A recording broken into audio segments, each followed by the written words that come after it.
ito na nga, napuntahan na nga natin yung mura na aparato pa. Kung nais yung malaman to, kung magkano yung halaga. 22 hours mo nang magagamit tong kubo na to.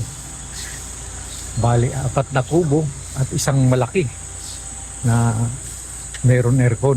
Pero hindi mo na kailangan ng aircon dito dahil sobrang lamig dito sa lugar na to.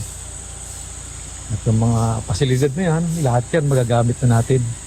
Ang totally talagang babayaran mo dito, lahat-lahat na 6,000, 24 hours na magagamit mo na tong pool na to. At yung mga kubo-kubo na yan, mayroon siyang 4 na kubo at yung isa, aircon na. At ang pinakamaganda doon, akit ka doon sa pinakatuktok na yon, ito'y overlooking na. At sa bawat side niya, overlooking din. Papakita natin ang kabuuan talaga to. Ay kaganda dito. Sa halagang 6,000 mo, ma-accommodate mo na lahat to. Itong mga upuan na to. Siguro nga kahit mga 200 person, kasyang-kasya dito sa lugar na to. O kaya to 300 person. Pero ang pinakang binayaran namin nga dito, 6,000, 22 hours na. Ayun ang kuha natin dito.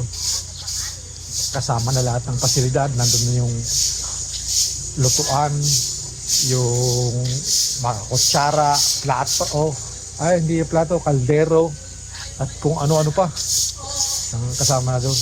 At tungkol naman sa paliguan, ayan, yung napakahaba na yan, ito exclusive lang sa inyo.